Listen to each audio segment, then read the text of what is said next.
पुनर्जन्म। बरामदे में औरतों का आना जाना लगा हुआ था।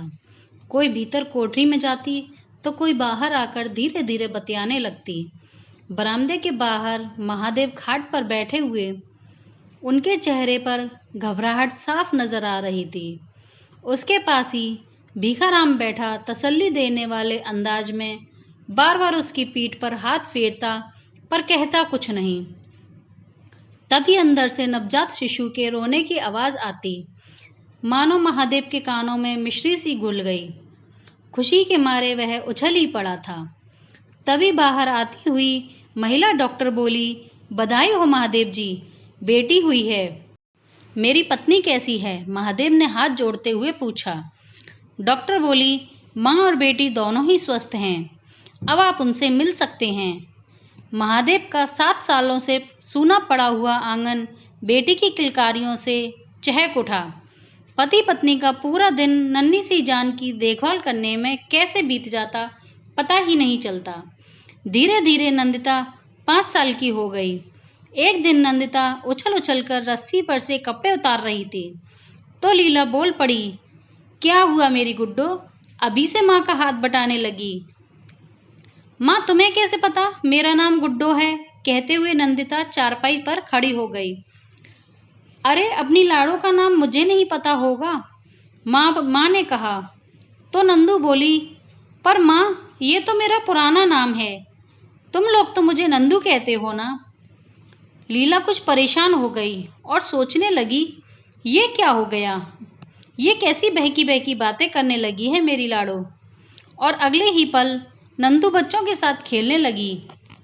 शाम को जब महादेव घर आया तो लीला ने सारी बात महादेव को बताई तो महादेव ने उसका बचपना मानकर ध्यान नहीं दिया और लीला से बोला, लीला आज मैं खेतों पर ही रखवाली करूँगा। नील गायों का झुंड पास के गांव तक आ गया है। बाबा मैं भी चलूँगी खेत पर सोने, मुझे मचान पर सोना बहुत ही अच्छा लगता है।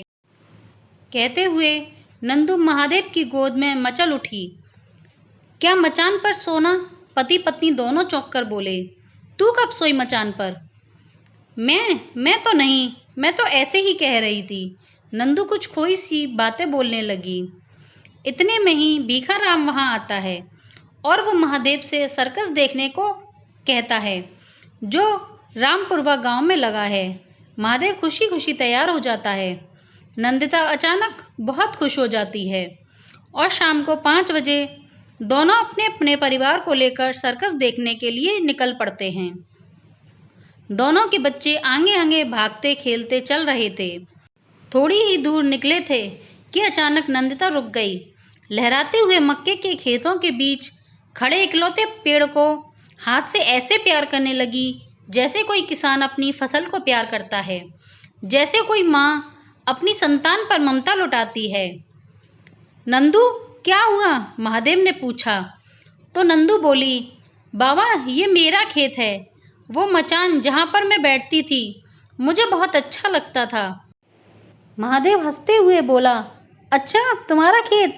वाह भाई, हमें तो पता ही नहीं था कि तुमने खेत खरीद लिया। महादेव के इस मजाक पर सभी हंसने लगे। मैं सच कह रही हूँ बाबा, ये खेत मेरे हैं और ये मचान भी मेरा है। मुझे यहाँ सोना बहुत अच्छा लगता है। अरे बिटिया, ये हमारे खेत नहीं है, हमारे खेत इतनी दूर नहीं, ये सब तो रायपुरवा वालों के खेत हैं। महादेव ने नंदिता को समझाते हुए कहा। हाँ बाबा, मैं भी तो रायपुरवा की ही हूँ। नंदिता बेसब्र सी होकर कहने लगी। क्या कह रही है गुड्डो? हमारी तो कुछ समझ में ही नहीं आ रहा। लीलावती परेशान होते हुए बोली। वह नंदिता से प्यार से कभी कभी गुड्डो बुलाया करती थी। गुड्डो? माँ फिर से कहो गुड्डो। आनंदित होकर नंदिता बोली। आज पहली बार थोड़ी ही गुड्डो कहा है, पहले भी तो तुझे कितनी बार मैंने बोला है।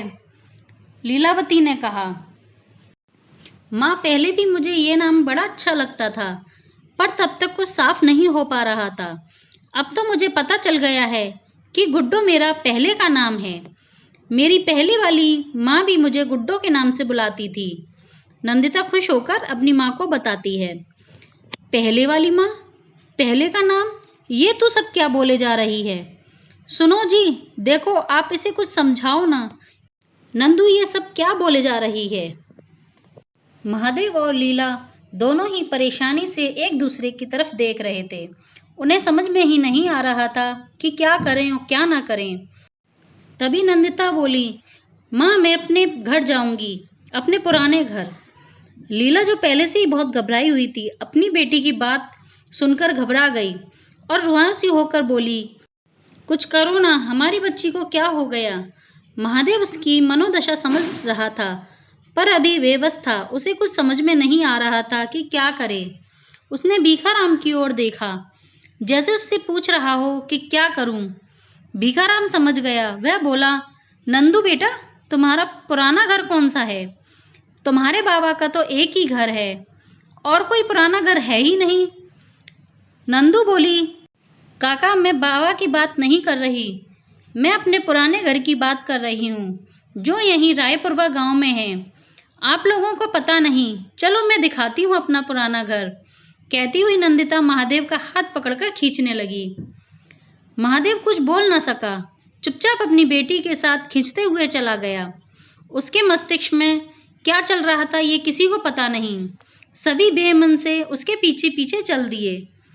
पगडंडी के दोनों ओर खड़ी मक्के की फसलें मानो उन लोगों के मन में अंतर्द्वंद को समझ रही थी और तेज हवाएं चल रही थी। पगडंडी दाईं ओर मुड़कर कुछ चौड़ी हो गई थी और थोड़ी ही दूर पर सामने से कुछ 150 मीटर की दूरी पर एक गांव दिखाई दिया। नंदू गांव के बाहर खड़ी हो गई। फिर उसने झुककर धरती को हाथ लगाकर उसे माथे से लगाया और फिर गांव के भीतर प्रवेश किया। सभी उसे मूक दर्शक बने देख रहे थे। किसी को समझ में नहीं आ रहा था कि क्या बोलें। थोड़ा आगे चलने पर वो लोग एक नए बने मकान के सामने खड़े थे। सीमेंट की जगह मिट्टी के गारे का प्रयोग करके बनाए गए ईंटों का वह मकान पलस्तर के अभाव में पुराने रंगहीन कपड़ों में लिपटी बिना श्रृंगार की स्त्री की भांति लग रहा था। बड़े से अहाते में खड़े सभी लोग अपने आसपास नजरें घुमाकर देख रहे थे। आसपास के घरों से लोगों को अपनी ओर देखते पाया। आहते में खेलते बच्चे भी खेलना भूलकर इन अजनबियों को देखने लगे। बाबा यहीं पर था मेरा घर, कच्चा घर था, पर अब तो ये पक्का मकान बन गया है। नंदिता की आंखों से आंसू ढुलक कर गालों पर आ गए थे। उसकी आंखों में आंसू देखकर लीलावती के दिल को मानो किसी ने मुट्ठी में पकड़ जोर से बींच दिया हो। उसने झट से घुटनों पर बैठकर उसे अपनी बाहों में भर लिया।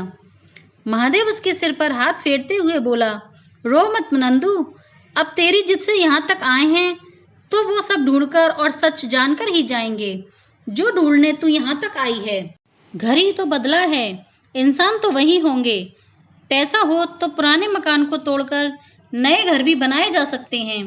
ऐसा भी हो सकता है, और ऐसा ही शायद कुछ हुआ होगा। तभी अचानक से नंदू लीला से अलग हो गई और एक अधेड़ उम्र के व्यक्ति को देखकर उनकी ओर संकेत करके महादेव से बोली, बाबा वो दीनदयाल भैया हैं, उनसे पूछो कि ये सब कहाँ हैं।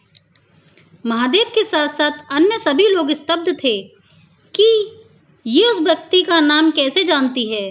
पल भर के लिए कुछ सोचकर महादेव ने आवाज दी, दीनदयाल जी। वह व्यक्ति जो शायद इन अजनबियों के विषय में ही बात कर रहा था, एकदम से अपना नाम सुनकर चौंक उठा और तुरंत इनकी ओर आने लगा। जी नमस्कार, मैंने आप लोगों को पहचाना नहीं, दीनदयाल ने बड़ी शालीनता से हाथ जोड़कर बोला।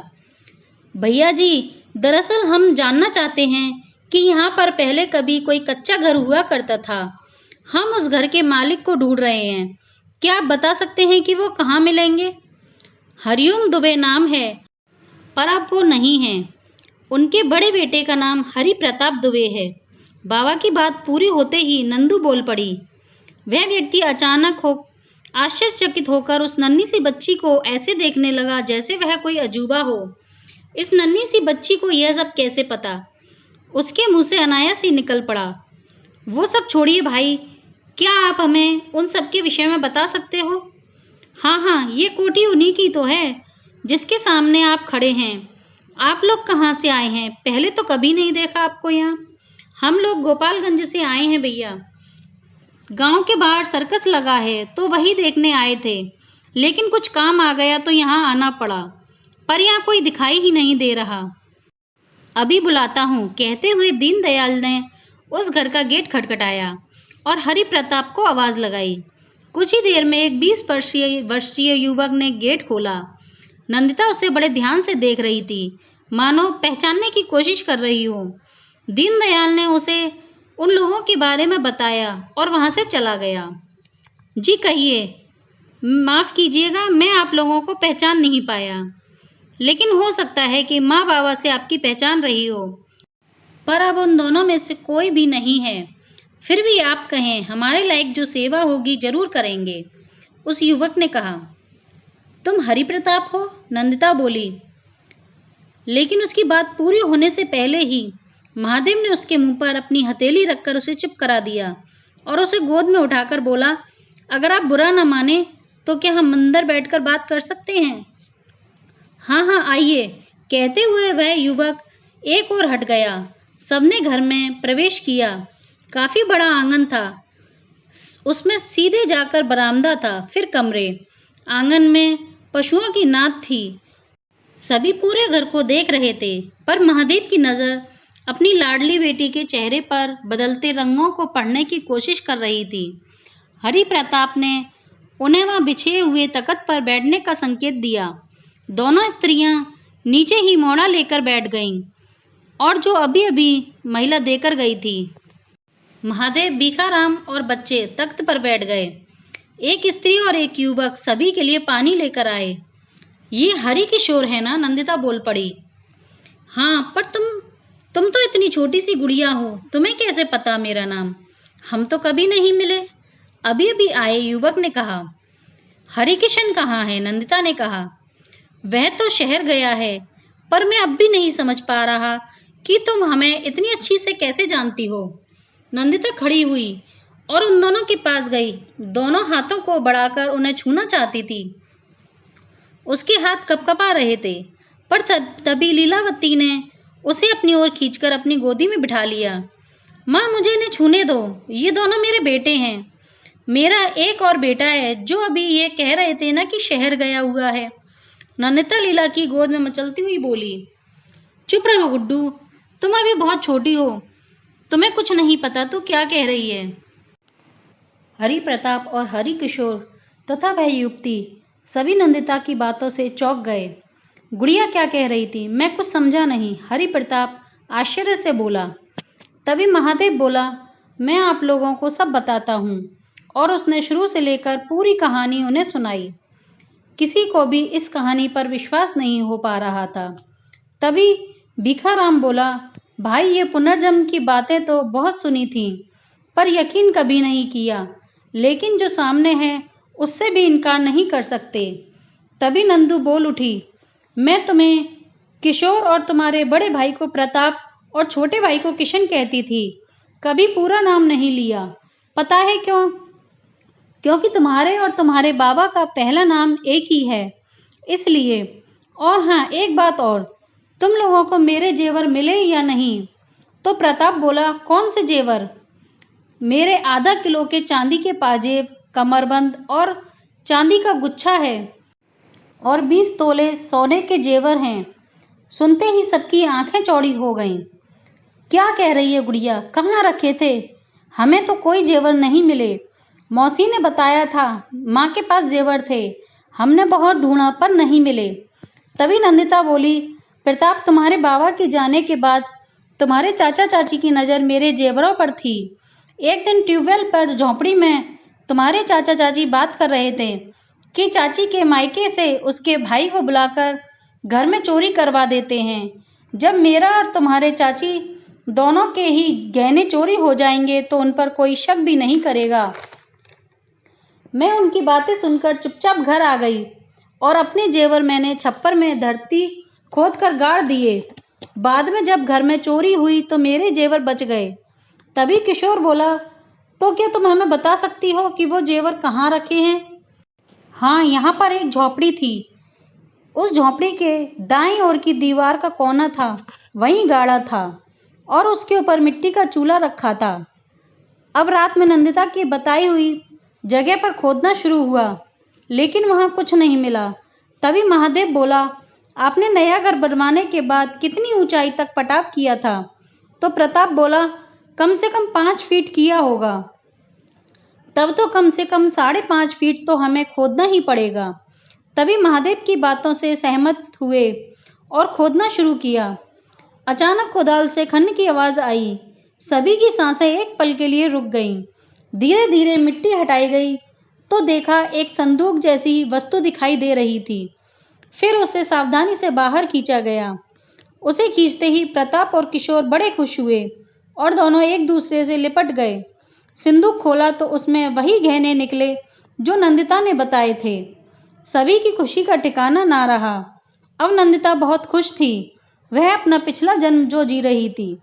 प्रताप और किशोर ने महादेव से आग्रह किया कि वह नंदिता को उसे सौंप दें, लेकिन माँ बाप अपनी इकलौती संतान को भला कैसे देते। इसीलिए दोनों ने फैसला किया कि वो नंदिता को इस जन्म में अपनी बहन बना लें। सभी इस नए रिश्ते के लिए सहमत हो गए और नए रिश्ते के सूर्य को कभी अस्त न होने देने का संकल्प लिया। दोस्तों, अगर आपको यह कहानी अच्छी लगी हो तो लाइक करें, शेयर करें, कमेंट करें एंड चैनल को सब्सक्राइब करें। धन्यवाद।